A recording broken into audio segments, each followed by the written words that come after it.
It's my pleasure to introduce our first speaker, Dr. Mimi Canto. Mimi and I go way back, and so Mimi's a professor of medicine at Johns Hopkins, has been really a pioneer in our knowledge about many things, including pancreatic, high-risk pancreatic cancer, family screening, pancreatic cysts, not to mention Barrett's management and many other things. So Mimi, it's great to have you back here in Southern California, and welcome. Thank you, Tom, and thank you for the meeting organizers for this great invitation. I was asked to speak on my practical approach on management of pancreatic cystic neoplasia, but I wanted to broaden a little bit into diagnosis just because it does really impact our management approach. So my disclosures are not relevant for this. So when you think about managing pancreatic cysts, really the key things is the patient symptomatic. Often we'll have people sent to us, right, who've had a X-ray or CT for kidney stones and they have pancreatic cysts. What type of cyst are we dealing with, which is really diagnosis? And is there a suspicion of high-grade dysplasia or cancer at the indexed imaging? Is the patient surgically fit? Because that's really what's relevant, right? Are you going to treat it or not? And if there's no high-grade dysplasia or cancer, should we survey the cyst? Should we keep monitoring the cyst like forever? And is the patient medically fit with reasonable life expectancy? And that's what actually drives your decision potentially to continue surveillance.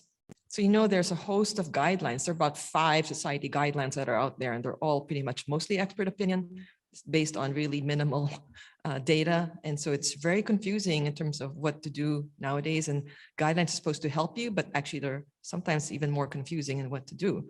And so in terms of, again, looking at the approach, first thing is the patient symptomatic. The 2 symptoms that we look for are obstructive jaundice, and particularly in the setting of the cystic mass in the head of the pancreas, connoting that there is ductal obstruction in the bile duct and that there's probably a cancer of some type.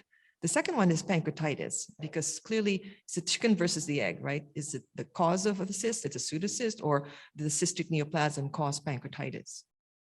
And so we deal with now this whole classification of cysts, where we have on the left the types of cysts that we know are not neoplastic, the pseudocyst and serous cyst adenomas with minimal to no malignant potential. We have the boxes in green, which are the mucinous cystic neoplasms, which are what we are most concerned about in terms of management and surveillance. And then we also have the frankly malignant or potentially malignant neuroendocrine tumors and the ductal adenocarcinomas. So this is what we start with. We actually have to classify cysts properly. Now, typical branch duct IPMN, you've seen this all the time, male, older. Usually cysts are 5 millimeters or more, at least by definition in imaging and pathology, communicating with the main pancreatic duct, typically by MRI, very clearly seen on this MRI. And it can be multifocal. So if you see a patient who is this demographic, this age, and there's 1 or more cysts, more than 1 cyst, that's probably a branch duct IPMN. And then you have the classic MCN, which is a woman, most of them are 95% are women, and usually in the left side, body or tail, solitary, no more than 1 cyst, and not communicating clearly by imaging. So that's probably likely to be an MCN, a mucinous cystic neoplasm. But there are times when it's actually not clear, even from imaging. For example, this image on the left looks like a classic serous cyst adenoma, where there are microcysts. As shown here, sometimes there's peripheral calcification. So you can make a good guess that this is probably a serous cyst adenoma. But sometimes it's not so clear. The one on the right shows multiloculated cysts with bigger compartments, and this could either be a macrocystic serous cyst adenoma or could be an IPMN. And so when we try to classify cysts as mucinous versus non-mucinous, which helps us again decide about surveillance or not, it's really not that good just by looking at images. Sensitivities range from 56 to 70%, and specificities are also suboptimal. So what do we do then when we want to decide whether we need further workup after the initial imaging tests? We look at concerning features for mucinous cysts. So one of them is a dilated pancreatic duct, as shown here. And you can see also here, there's a thickened rim on the cyst. These are somewhat we call concerning features that make us want to evaluate further, because there may already be a cancer in these cysts. Now, should we do a fine needle aspiration? You could see here from this tabulation of all the different guidelines that the guidelines differ to some degree. They agree in that at least the European and ACG guidelines agree that you should consider symptoms and elevated CA99.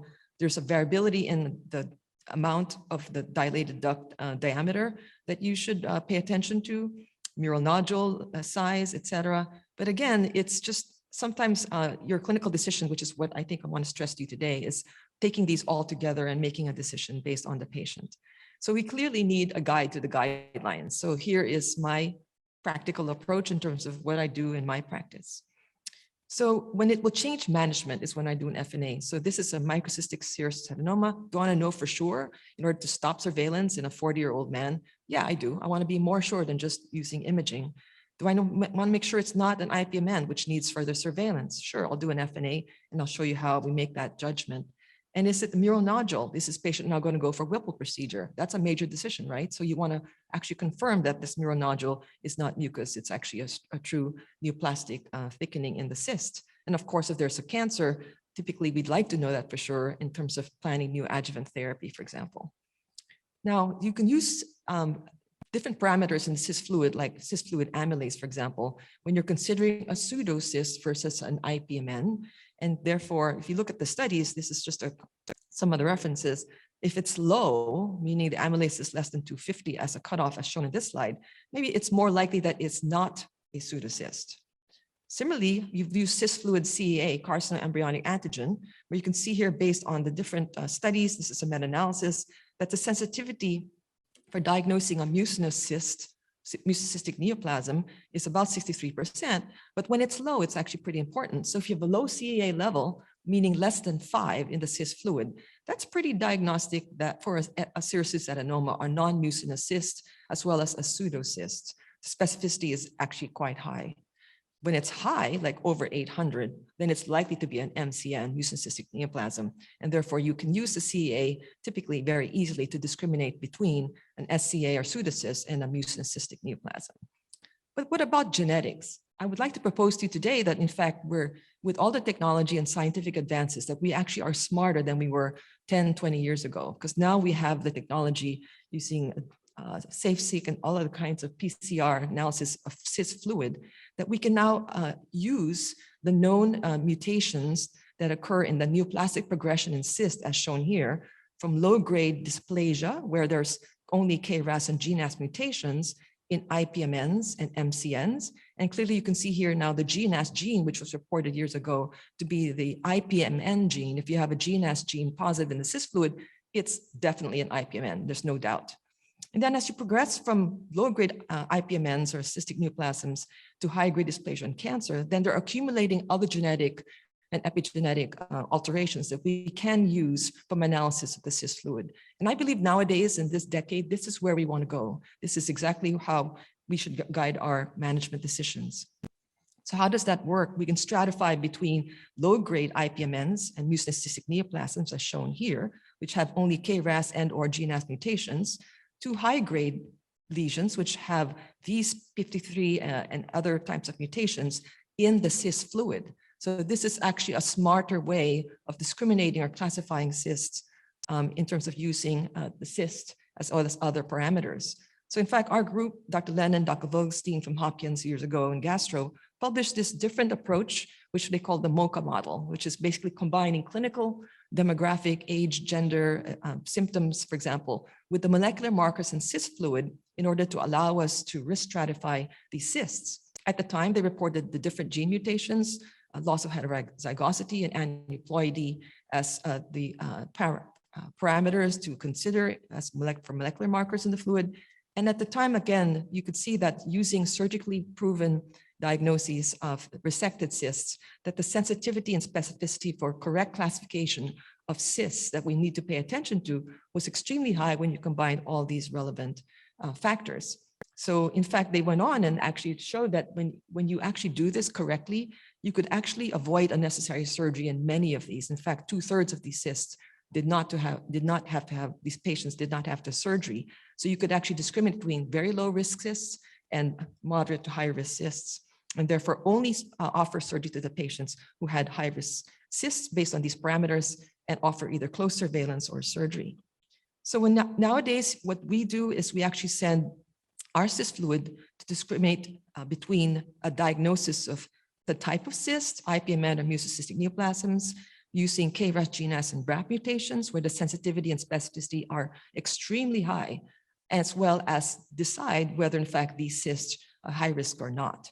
So this is again new information that in the last 5 years or more has evolved and has actually potentially changed our practice. So what do? I do a FNA, get some cyst fluid depending on the size. You may have a small amount, you may have a large amount. But interestingly, we always send cytology, but nowadays I prioritize the pancreatic fluid for molecular analysis. You only need a few drops. So even for smaller cysts, this is actually pretty important to do. Sometimes I'll send a CA and amylase if there's a potential for pseudocyst as part of diagnosis, and if there's a lot of fluid left. And then this gets sent off. This goes to University of Pittsburgh for the Pancreatic molecular testing. The report arrives in 7 days. This is a commercial clinical test, so you can actually use the information to make clinical decisions. And so just want to mention, because it's out there, you may have heard about the microbiopsy forceps, which is a little forceps that you can put through a 19-gauge needle at the time of a fine needle aspirate. You can see here that there's in the systematic review that the diagnostic yield is definitely higher than fine needle aspirate alone. The sensitivity and specificity seem to be decent, but then what you need to pay attention to is the adverse event rate of 7%.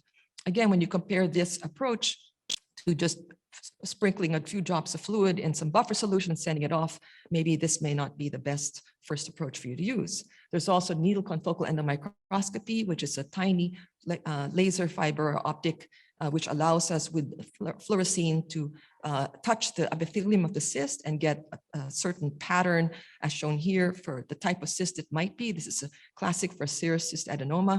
For example, there is also an adverse event rate, 3%. It typically is only best used for larger cysts in the left pancreas. And so again, it has potential limited clinical utility. I know there's an ongoing ongoing multi-center trial that we're participating in, and we'll have to see, in fact, where it has a place in our practice. Again, these are images from the original papers where you can see the IPMN type of glandular epithelium as shown here on the left, and also on the right. Actually, that did play, that's good. And on the right, you can see the superficial vascular network, which, as I showed you, is pretty classic. Now, once we have a diagnosis of these cysts, how do we manage them?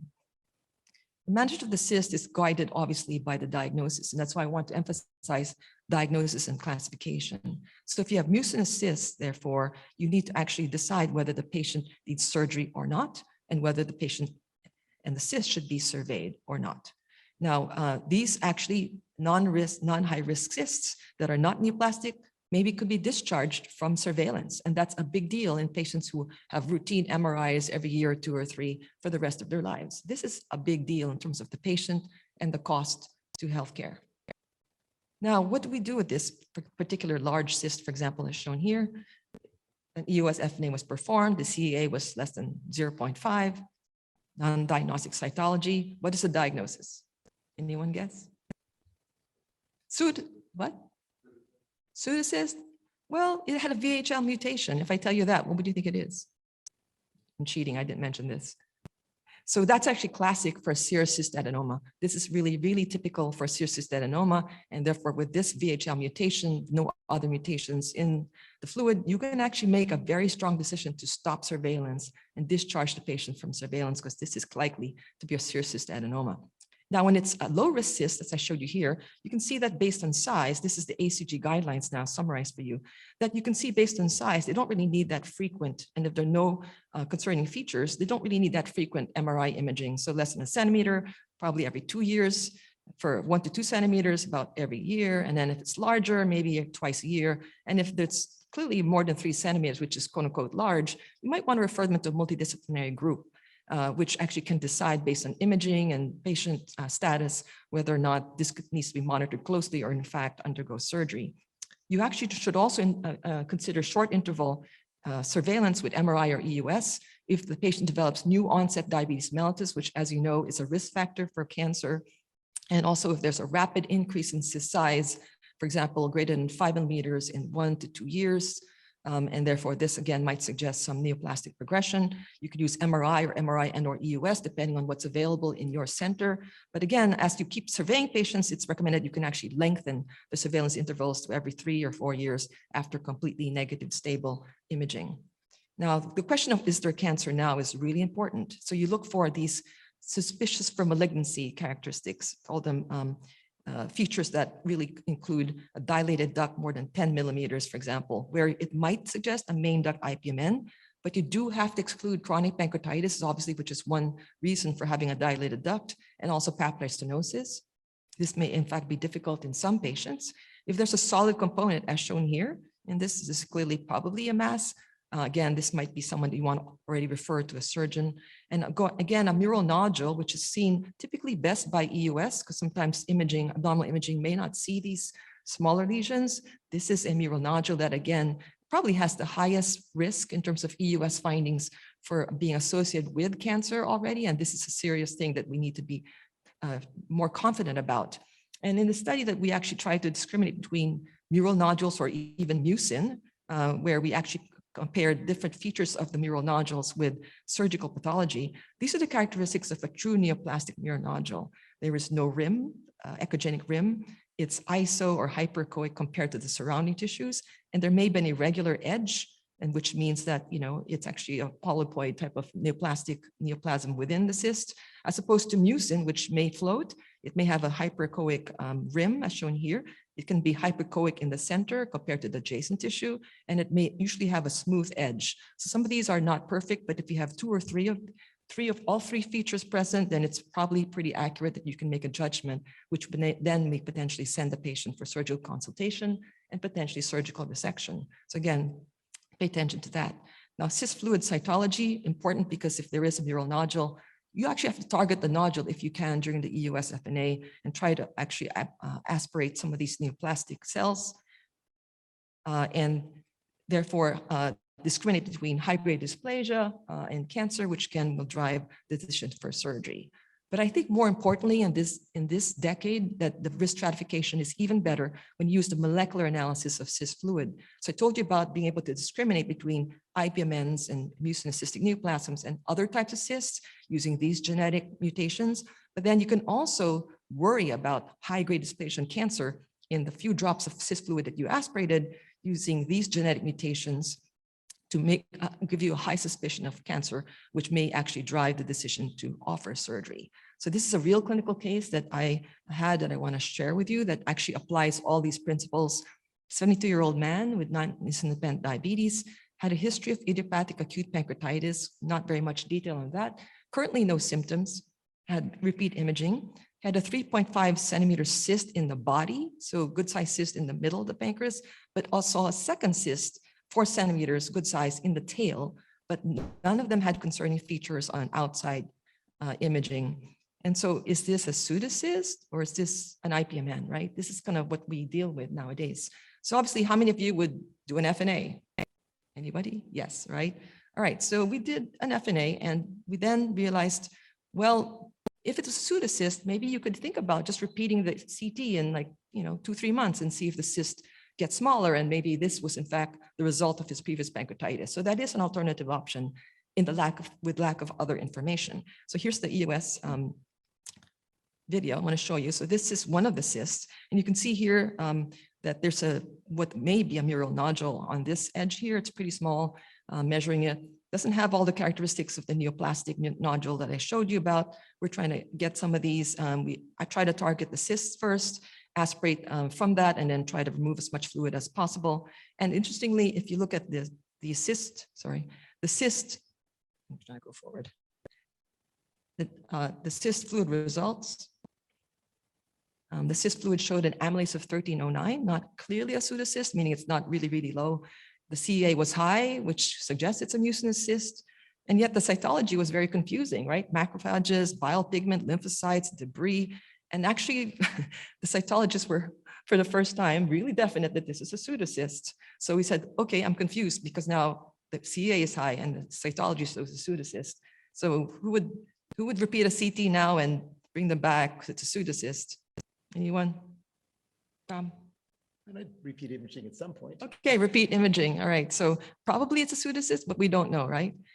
But the molecular markers were very interesting. So this molecular marker fluid showed a GNAS positive mutation. So this is undoubtedly an IPMN, no doubt, no question, with a TERT mutation, which TERT is related to a gene that produces telomerase, which is increased in high-grade dysplasia and cancer.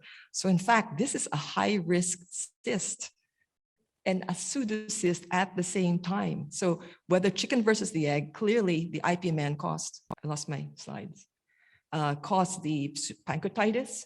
And therefore, this is what resulted in the 2 cysts. So it's a really interesting case. You have slides back?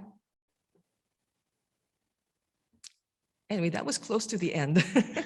While we're getting the slides back, I just want to illustrate that case as really showing how we apply the current, I would call, modern approach to cyst fluid diagnosis and management, where you really get all the parameters that I've talked about: appearance, imaging, EUS, fluid markers, and look at your patient and actually decide, what in that individual patient is most relevant and appropriate. I wanted to summarize that nowadays, if you are able to have access to people like Tom who can actually do the EUS, aspirate cyst fluid and send it off. This Pancreatic, which is out of the University of Pittsburgh, is not the only lab that does these molecular markers. They're the ones that we use at Hopkins. But again, I just encourage you all to use it even more preferentially, because it's clearly in the direction that is in line with using the genetic molecular changes in the cysts that precede cancer as the best way to manage these cysts. So thank you very much. Oop, there's my final slide, maybe. Yep, so there it is. And I guess we'll take questions in the end. Thank you very much. Thanks, Mimi. That was great.